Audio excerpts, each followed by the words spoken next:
네, 여러분 안녕하세요. 자동제어 4.6절이 되겠습니다. 네, 4.6절을 계속 이어갈게요. 우리가 자동제어에서는 전체적인 오버뷰를 보게 되면 모델링하고 해석을 하고 디자인을 하고 하는 그런 부분들이 있는데요. 그중에서 모델링은 2장과 3장, 그래서 일단 어느 정도 끝냈습니다. 사실 5장에도 조금 있는데요. 일단 5장에 가서 다시 언급을 하도록 하고요.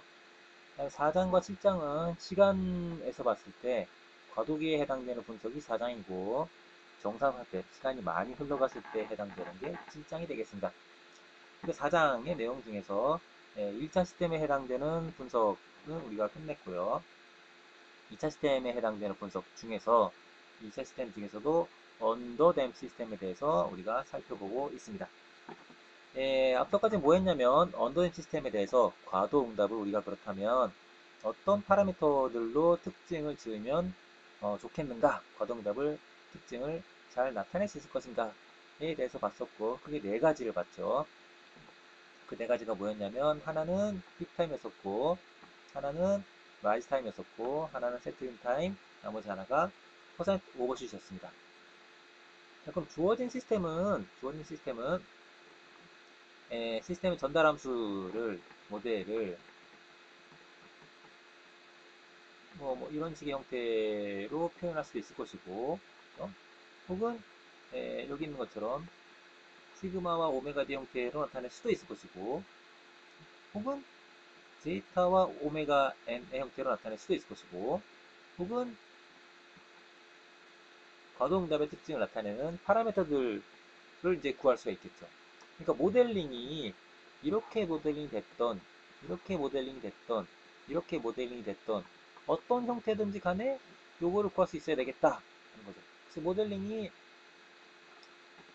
A하고 B 형태로 모델링이 됐건, 그 다음에 제타하고 오메가 N의 형태로 모델링이 됐건, 혹은 시그마 D와 오메가 D의 형태로 모델링이 됐건, 이게 어떤 형태로 모델링이 됐건 왔다 갔다 변환이 가능해야 되겠고, 그 사이에서 우리가 이거나 이거나 이런 파라미터들을 어디서든지 얻어낼 수가 있어야 되겠다 하는 거죠. 폴의 위치에 따라서 특징이 달라지는데 그 특징들, 파라미터들 간의 관계를 여러분들이 쉽게 얻어낼 수 있어야 되겠다 하는 걸 알 수가 있습니다. 자, 그런데 지금 몇 가지 우리가 2차 시스템의 과도응답의 특징을 나타낼 수 있는 파라미터들을 얻었는데요. 관계식들도 우리가 얻었습니다.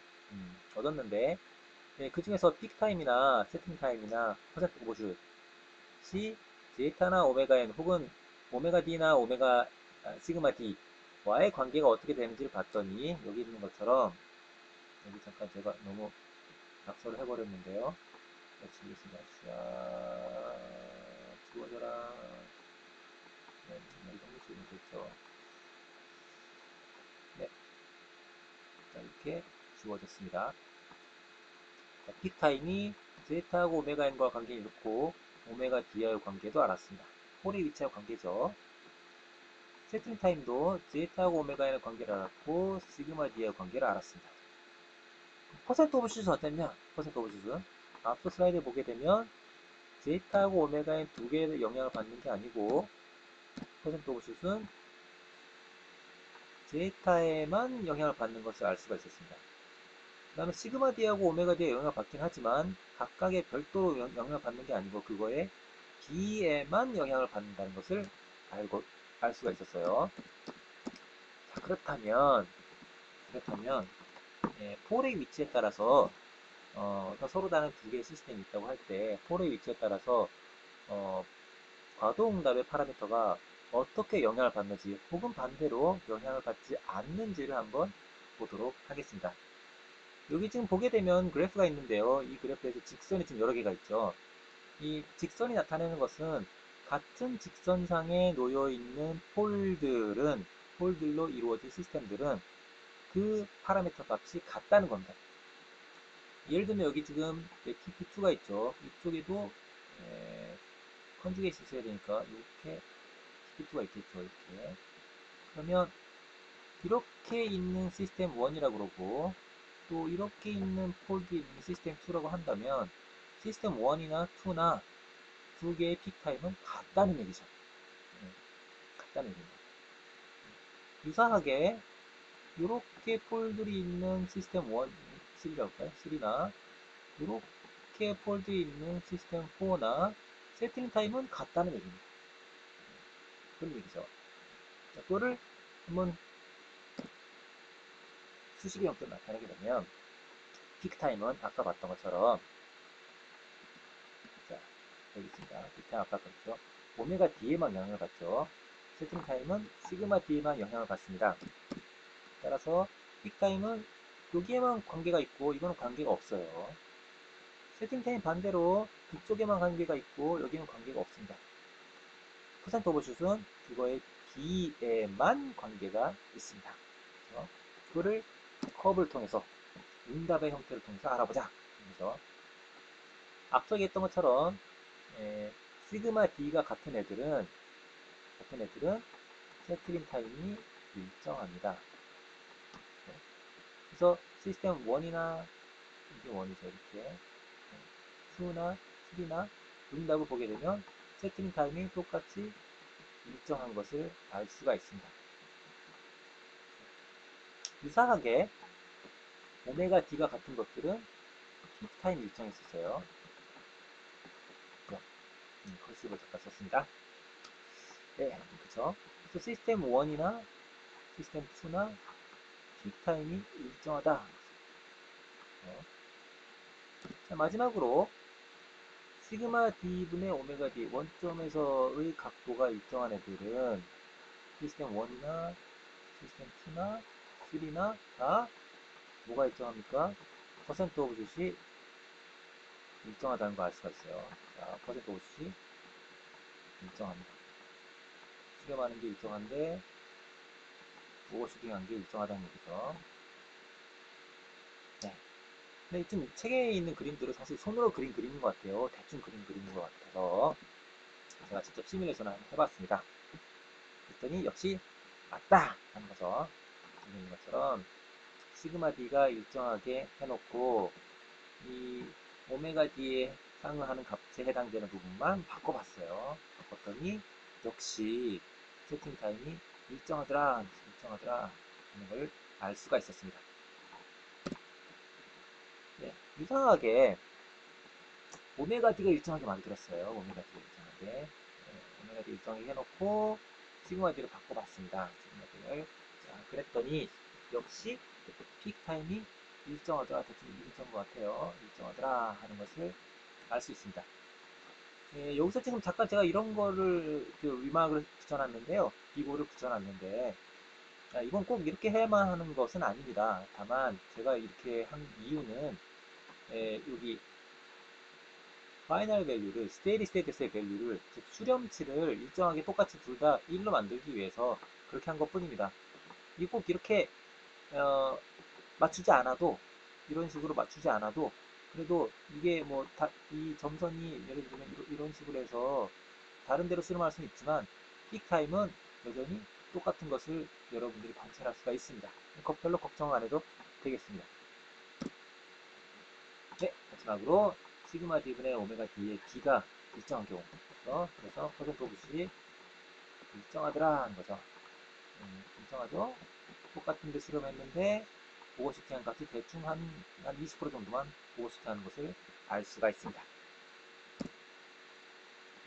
네, example 4.6을 보면 폴 정보가 있는데 즉 아까 전에 얘기했던 시그마 D하고 오메가 D가 있는 거죠.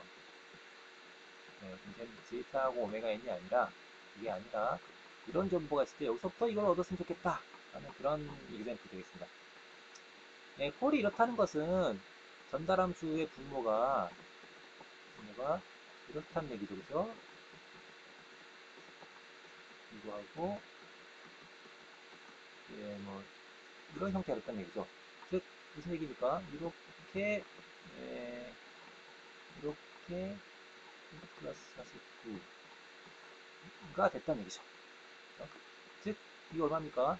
9 플러스 49죠. 58이죠. 즉 58이 오메가 n의 제곱이 되는 거고 이게 제타 오메가 n이 되는 거죠.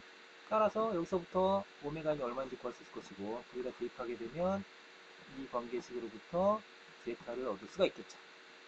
보게 되면 제타도 얻었고 오메가인도 얻었습니다. 그럼 다시 이제 여기서 이 값들을 이제 얻어놨기 때문에 값들 이용해서 앞서 있었던 관계식에다 대입하게 되면 각각을 얻을 수가 있습니다. 물론 그 관계식이 넣지 않아도 그냥 오메가 d하고 시그마 d 이런 값들 이용해서 여기 바로 있죠? 네, 활용해도 상관없습니다. 이것도 마찬가지. 꼭 이렇게 데이터를 쓰지 않아도 앞서 있었던 것처럼 시그마 d하고 오메가 d b가 있잖아요. 그거를 활용해도 전혀 상관이 없습니다. 제가 가끔 얘기하지만 어떻게 풀어도 상관이 없어요. 네, 답을 얻을 수 있기만 하면 되고 그게 여러분들의 가장 이해하기 쉬운 방법이기만 하면 상관이 없습니다. 네, example 4.7입니다.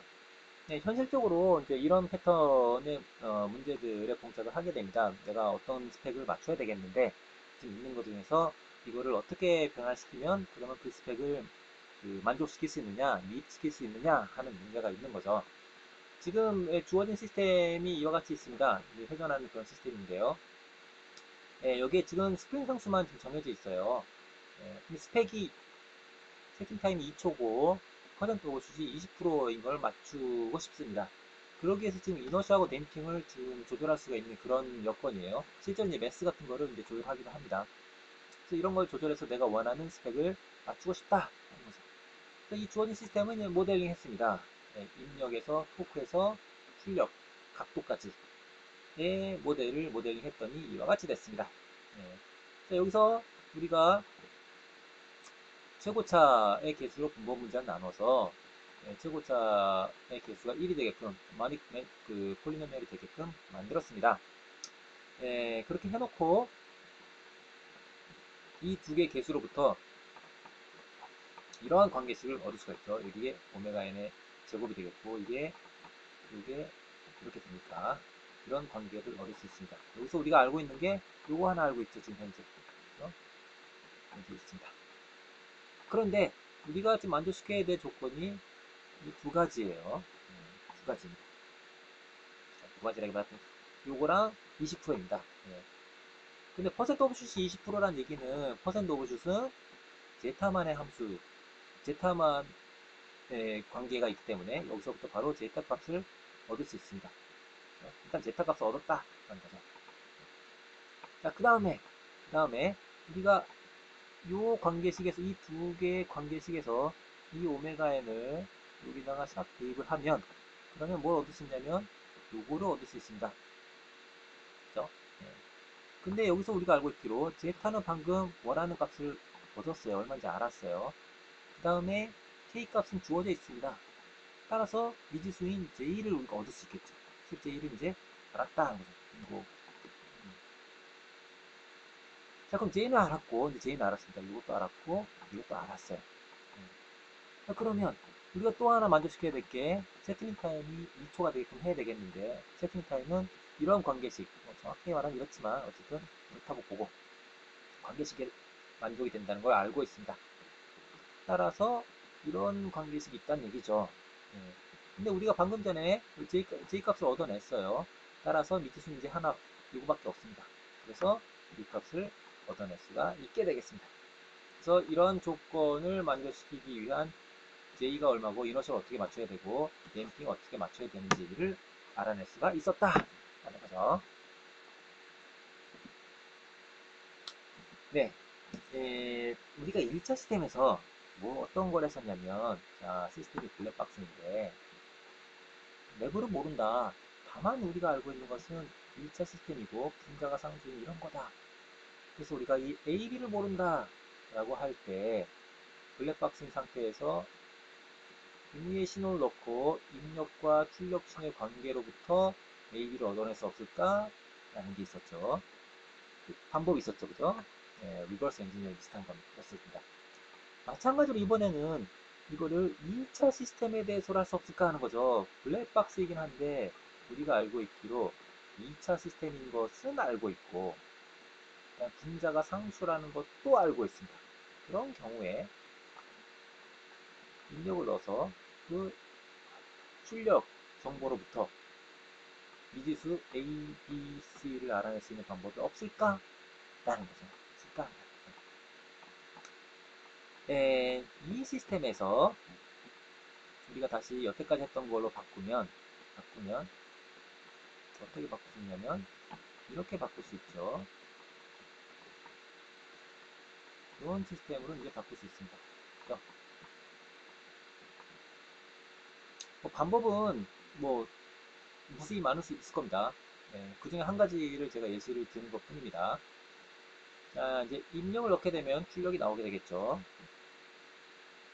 그러면 시간이 무한히 많이 흐르게 됐을 때 이 값과 이 값의 b는 요게 되겠죠.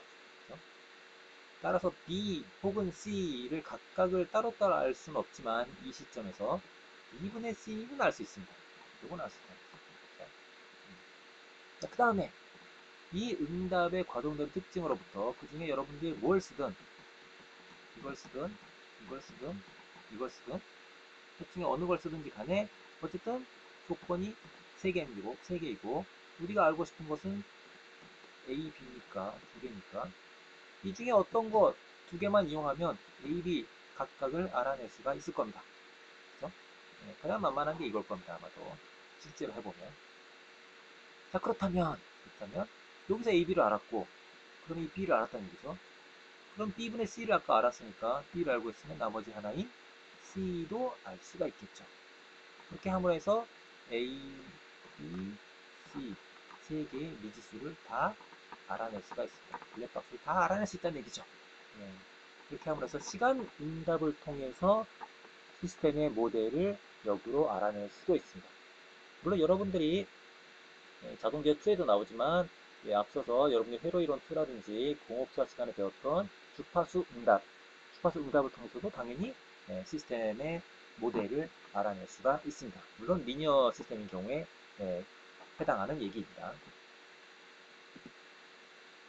네, 여기까지가 2차 시스템 중에서 언더댐핑 시스템, 2차 시스템에서 언더댐핑 그런 시스템에 대한 얘기였습니다. 이 부분이 4장에서 어떻게 보면 가장 중요한 그런 부분이 되기 때문에 여러분들이 좀 심도 있게 공부를 해주면 좋을 것 같습니다.